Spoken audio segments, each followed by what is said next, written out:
Selamat pagi dan selamat kita mengikuti ibadah online pada pagi hari ini. Dalam rangka kita akan memperingati kenaikan Tuhan Yesus Kristus, sekaligus juga kita adakan perjamuan kudus pada pagi hari ini. Sebelumnya kita akan dengarkan sebuah pujian dan juga nanti akan teruskan dengan doa. Hanya Kau Tuhan penolongku,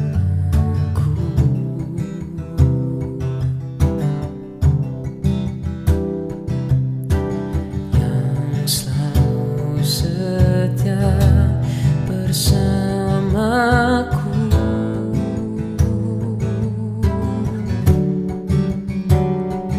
Kasih-Mu yang sanggup merubah kehidupanku. Sungguh ku berserah, sungguh ku percaya kuasa-Mu terlebih besar, Tuhanku terlebih besar. Tak pernah terlambat janji-Mu ya Tuhan, menolong hidupku. Kuasa-Mu terlebih besar, Tuhanku terlebih besar. Tak pernah terlambat janji-Mu ya Tuhan, pulihkan hidupku. Ku percaya Kau bekerja mendatangkan kebaikan di hidupku. Ku percaya Kau bekerja mendatangkan kebaikan, mendatangkan kebaikan. Kuasa-Mu terlebih besar, Tuhanku terlebih besar. Tak pernah terlambat janji-Mu ya Tuhan, menolong hidupku. Kuasa-Mu terlebih besar, Tuhanku terlebih besar. Tak pernah terlambat janji-Mu ya Tuhan, pulihkan hidupku. Bapa di surga, pada pagi hari ini kembali kami datang kepada Engkau. Kembali kami naikkan syukur buat kemurahan-Mu kalau kami pada pagi hari ini boleh kembali beribadah untuk memperingati Engkau naik ke surga. Tuhan tolong urapi kami, juga urapi hamba-Mu sebentar untuk kami membuka hati kami menikmati janji kebenaran firman-Mu, supaya kami boleh mampu dengan kekuatan curahan Roh Kudus-Mu untuk kami boleh melakukan firman-Mu. Terima kasih Tuhan, kami naikkan syukur, kami serahkan semua seruan kami minta di dalam nama Tuhan kami Yesus Kristus. Kami sudah berdoa. Kita akan sama-sama merenungkan firman Tuhan dalam ibadah kenaikan Yesus pada pagi hari ini. Dan saya akan ambil dari firman Tuhan dalam Kisah Para Rasul pasalnya yang pertama ayat 6 sampai ayatnya yang ke-11.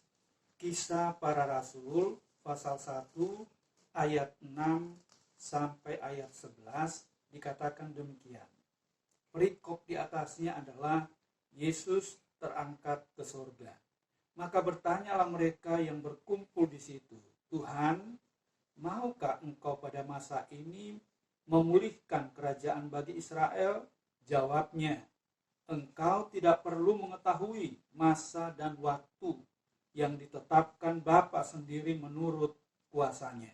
Tetapi kamu akan menerima kuasa kalau Roh Kudus turun ke atas kamu, dan kamu akan menjadi saksiku di Yerusalem dan di seluruh Yudea dan Samaria dan sampai ke ujung bumi. Sesudah ia mengatakan demikian, terangkatlah ia disaksikan oleh mereka, dan awan menutupnya dari pandangan mereka. Ketika mereka sedang menatap ke langit, waktu ia naik itu, tiba-tiba berdirilah dua orang yang berpakaian putih dekat mereka, dan berkata kepada mereka, hai orang-orang Galilea, mengapakah kamu berdiri melihat ke langit? Yesus ini yang terangkat ke sorga meninggalkan kamu akan datang kembali dengan cara yang sama seperti kamu melihat dia naik ke sorga. Puji Tuhan, kalau kita melihat dalam kisah perjalanan pengiringan orang-orang percaya, khususnya murid-murid ketika itu, bahwa mereka telah melewati berbagai fase dari bersama dengan Yesus, lalu kemudian ketika Yesus disalibkan, mereka pun merasa sedih, bahkan rasanya tidak ada harapan. Tetapi kemudian Yesus mati, dikuburkan, lalu kemudian semakin mendalam kedukaan itu terjadi pada diri mereka. Tetapi ketika Yesus bangkit, lalu kemudian kembali ada sebuah semangat, ada harapan bahwa Yesus hidup. Dan selama 40 hari lamanya, kalau kita membaca dalam ayat-ayat sebelumnya, bahkan oleh penulis Alkitab ini, dikatakan bahwa selama 40 hari berulang-ulang Yesus menampakkan diri kepada murid-muridnya. Nah, ini adalah satu kebahagiaan, satu kebanggaan untuk mereka kembali bisa bersama dengan Yesus. Tetapi siapa yang mengerti betapa menyedihkan ketika dia katakan bahwa dia akan naik ke sorga. Artinya bahwa kembali murid-murid ini, orang-orang percaya ini, rasa-rasanya akan ditinggalkan lagi oleh Yesus. Sehingga mereka tentu saja akan merasa sedih, merasa susah, merasa tidak ada harapan lagi. Dan tentu saja mereka tetap ada dalam kedukaan yang mendalam. Tetapi puji Tuhan, kita akan melihat beberapa hal yang perlu kita cermati. Mengapa Tuhan Yesus naik ke sorga? Ada alasan-alasan yang tentunya berharga dan menjadi sesuatu yang baik bagi murid-murid dan juga bagi orang yang percaya. Alasan yang pertama adalah Tuhan Yesus naik ke sorga untuk menyediakan tempat bagi setiap orang percaya. Nah, tempat itu yang disediakan oleh Yesus. Sehingga di dalam Injil Yohanes pasal 14 dikatakan, jangan diberi hatimu terharu, percayalah kepadaku dan percaya jugalah kepada Bapa. Aku pergi untuk apa? Menyediakan tempat bagimu. Dan kalau tempat itu sudah sedia, aku akan datang untuk menjemput kamu dan membawa ke tempat yang telah kusediakan itu. Nah, bagi orang percaya, murid-murid, bagi rasul-rasul, Yesus beranggapan ketika itu, ketika dia menampakkan diri, dia hidup, lalu menganggap bahwa saat inilah Yesus akan memulihkan kerajaan bagi Israel. Itu artinya kerajaan dunia. Tetapi Yesus berbicara bukan untuk kerajaan dunia yang sementara, tetapi dia ingin berbicara tentang kerajaan sorga yang sifatnya kekal. Itu sebabnya dikatakan ketika dia pergi menyediakan tempat bagi saya, bagi kita semua, dan tempat itu sudah tersedia, Dia akan datang lalu menjemput kita untuk menempati tempat itu yang sifatnya tidak lagi sementara, tetapi untuk selama-lamanya, di mana Dia yang menjadi kepala, Dia yang menjadi raja di atas segala raja. Nah, ini bagian yang pertama yang perlu kita pahami. Alasan Yesus naik ke sorga adalah untuk menyediakan tempat bagi saya, bagi saudara, yang sifatnya untuk selama-lamanya atau kekal. Yang kedua, Yesus naik ke sorga dikatakan bahwa untuk menjadi pengantara, menjadi syafaat bagi kita. Jadi artinya sekalipun Yesus naik ke sorga, Dia tetap masih punya perhatian bagi kita. Dia menjadi syafaat. Syafaat itu adalah tetap mendoakan setiap kita, ya, menjadi syafaat, menjadi pengantara bagi kita. Perhatian Tuhan bagi kita yang tetap diarahkan kepada setiap kita, sehingga Dia menjadi pengantara bagi kita. Bukankah ini adalah sesuatu hal yang membanggakan bagi kita, bahwa Yesus sekalipun naik di sorga, Dia tidak pernah tinggalkan kita. Dia tetap ada hubungan dengan kita. Tinggal bagaimana kita ketika kita menghadapi masalah. Tentu saja masalah syafaat ini kita kenal. Seorang Abraham yang begitu luar biasa menjadi syafaat bagi Sodom dan Gomora. Dia menjadi syafaat, dia mendoakan. Dan demikian juga kita di hari-hari ini tentu mendoakan, menjadi pendoa syafaat.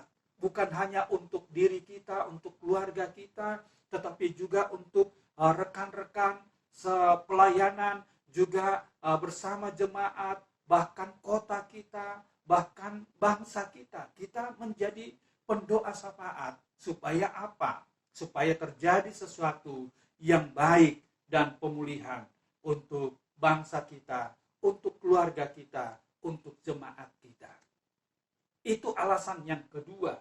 Yesus naik ke sorga menjadi syafaat bagi kita. Alasan yang ketiga adalah Tuhan Yesus naik ke sorga supaya Roh Kudus diberikan kepada kita. Yang dikatakan oleh Yesus, aku akan pergi dan mengirimkan penolong yang lain, yaitu Roh Kudus. Nah, ini kita ada pada zaman Roh Kudus. Roh Kudus, yang namanya Roh Kudus itu tidak terbatas. Roh Kudus itu menjadi penolong. Roh Kudus itu menghibur. Roh Kudus itu yang selalu mendampingi hidup kita, memimpin kita. Roh Kudus itu mengarahkan kita kepada segala kebenaran. Jadi ini yang Yesus berikan bagi kita. Ketika Dia naik ke sorga, dikatakan Dia akan mengirimkan, Dia akan minta kepada Bapa untuk memberikan penolong, yaitu Roh Kudusnya bagi setiap kita. Nah, kita ada dalam pekerjaan Roh Kudus itu. Roh Kudus yang tidak terbatas. Dan mari kita menikmati dalam kehidupan, yaitu hidup dalam Roh Kudusnya. Roh Kudusnya akan membawa kita kepada pengalaman-pengalaman menuju kepada kebenaran Tuhan dan dimampukan untuk dapat melakukan firman Tuhan itu sendiri. Tanpa Roh Kudus kita tidak kuat. Daging ini tentu akan menjadi lebih dominan.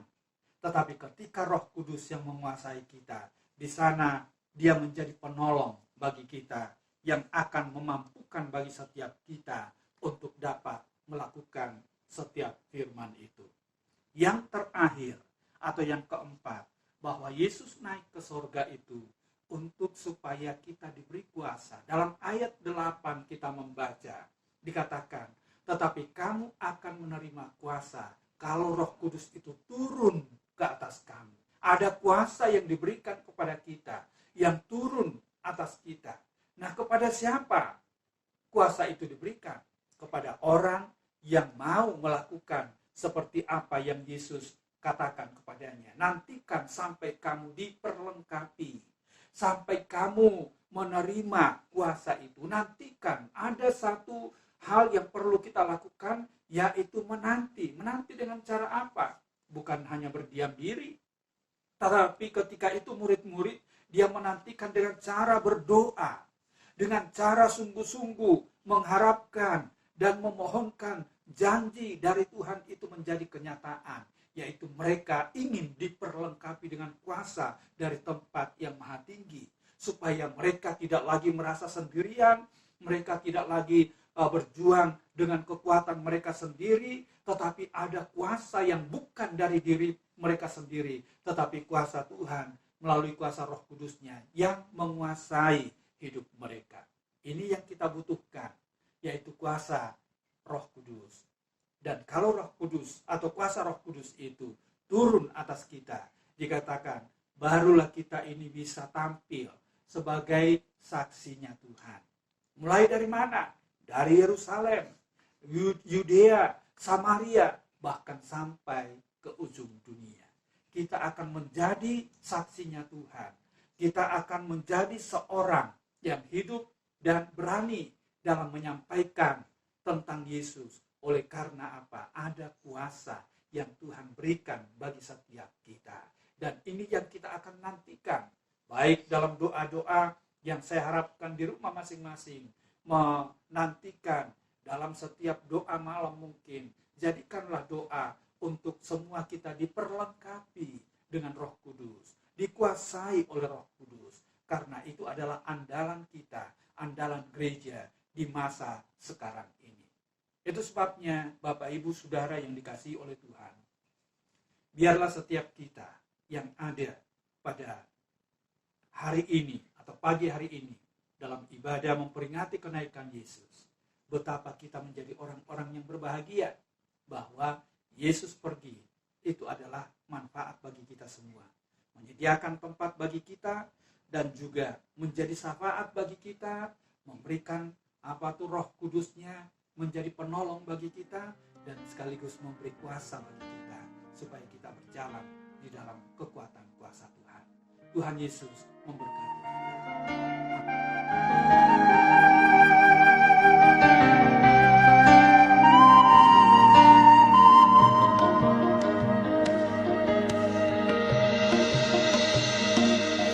Sejauh timur dari barat, Kau membuang dosaku. Tiada Kau ingat lagi kesalahanku.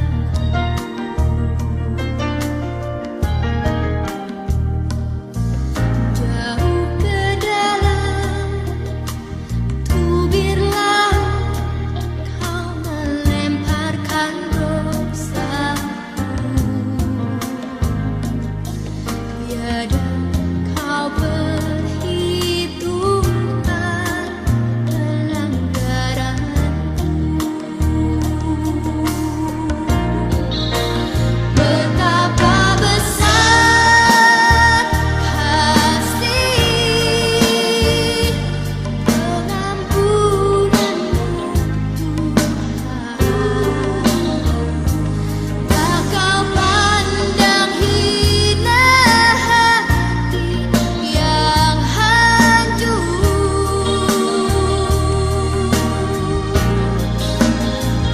Berterima kasih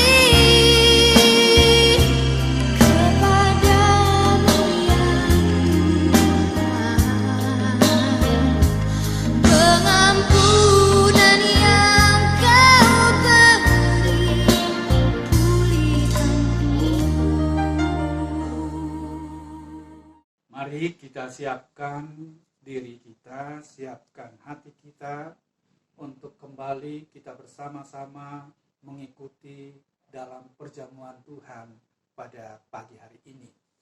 Kita berdoa kepada Tuhan, bukan hanya kita jadikan sebuah kebiasaan dalam perjamuan, tetapi kita mengingat tentang kasih Tuhan yang besar bagi kita. Itu sebabnya kita berdoa kepada Tuhan untuk masuk dalam perjamuan Tuhan. Terima kasih Tuhan Yesus. Kami bersyukur kepada Engkau untuk firman-Mu. Kami bersyukur juga pada saat ini dalam ibadah memperingati tentang peristiwa yang besar yang telah terjadi, yang manfaatnya adalah bagi kami sebagai umat-Mu. Dan saat ini kami akan masuk dalam perjamuan Tuhan. Turunlah kiranya berkat atas perjamuan ini, dalam berkat nama Allah Bapa, Putra dan Roh Kudus, yaitu dalam nama Tuhan Yesus Kristus. Terima kasih Tuhan, kami akan sambut perjamuan ini dalam nama Tuhan Yesus Kristus. Haleluya. Amin. Mari kita angkat roti yang adalah tubuh Yesus, seraya kita memandang kepada kasih Tuhan di atas juta bagi kita. Karena perjamuan adalah mengingatkan kita tentang sengsara, penderitaan yang dialami oleh Yesus, yang telah menanggung semua derita kita. Bersyukur kepada Dia yang telah memberikan segala-galanya bagi kita. Mari kita angkat roti dengan tangan kanan kita dan dengarkan apa yang firman Tuhan katakan. Dan ketika mereka sedang makan, Yesus mengambil roti, mengucap berkat, memecah-mecahkannya, lalu memberikannya kepada murid-muridnya dan berkata, "Ambillah, makanlah, inilah tubuhku." Haleluya. Kami berterima kasih kepada Engkau ya Tuhan. Kami makan bersama-sama dengan iman di dalam nama Tuhan Yesus Kristus. Haleluya. Terima kasih Tuhan. Kita angkat cawan dan dengarkan apa yang firman Tuhan katakan bagi kita. Sesudah itu ia mengambil cawan, mengucap syukur, lalu memberikannya kepada mereka dan berkata, "Minumlah kamu semua dari cawan ini, sebab inilah darahku, darah perjanjian yang ditumpahkan bagi banyak orang untuk pengampunan dosa." Terima kasih Tuhan, oleh darah yang mulia yang telah tercurah bagi kami semua, yang telah menyucikan kami, mengampuni salah dan dosa kami, membebaskan kami dari semua ikatan dan kutuk dosa, sehingga kami boleh layak dan menjadi anak-anak Bapa di surga. Terima kasih Tuhan. Itu sebabnya kami akan minum bersama-sama di dalam nama Tuhan Yesus Kristus. Haleluya. Bersyukur kepada Engkau ya Tuhan. Terima kasih karena anugerah-Mu masih ada bagi kami. Kami masih bisa mengikuti ibadah walaupun dengan cara online. Kami bersyukur firman-Mu masih ada bagi setiap kami, yang boleh menuntun kami, yang boleh mengarahkan kami, bahkan boleh mengajar kami tentang kehidupan yang ada, dan kami boleh kuat di dalam Tuhan. Tolong setiap jemaat, lawat mereka semua dalam masalah apapun yang sedang dialaminya. Kalau ada yang lemah, beri kekuatan. Yang sakit, Tuhan beri kesembuhan dalam nama Tuhan Yesus Kristus. Yang dalam kesukaran, kesulitan, problema apapun juga, masalah pekerjaan, masalah apapun yang mereka sedang gumuli, Engkau berikan jalan keluar di dalam nama Tuhan Yesus Kristus. Semua jemaat, khususnya jemaat Elsada, diberkati oleh Tuhan, dari anak-anak yang kecil, pemuda remaja, kaum bapak, kaum wanita, bahkan sampai yang sudah usia lanjut, semua diberkati oleh Tuhan, ditolong oleh Tuhan. Terima kasih Tuhan, Engkau mencukupkan apa yang dibutuhkannya, karena Engkau tidak pernah membiarkan kami, tetapi Engkau gembala yang baik, yang selalu mengadakan setiap apa yang kami butuhkan. Terima kasih Tuhan. Sekali lagi berkati umat-Mu dalam usaha, dalam pekerjaan mereka. Tuhan kiranya memberkatinya. Terima kasih Tuhan. Terpujilah bagi nama-Mu kekal selama-lamanya. Di dalam nama Tuhan Yesus Kristus. Dan marilah kita terima berkat yang melimpah dari Allah Bapa, cinta dan kasih sayang dan putranya yang tunggal, dan oleh Tuhan kuasa dalam kekuatan kuasa Roh Kudus yang senantiasa melindungi, menyertai dan memberkati kita sekalian sampai selama-lamanya. di dalam nama Tuhan Yesus Kristus. Haleluya. Amin. Puji Tuhan. Selamat pagi. Tuhan Yesus memberkati.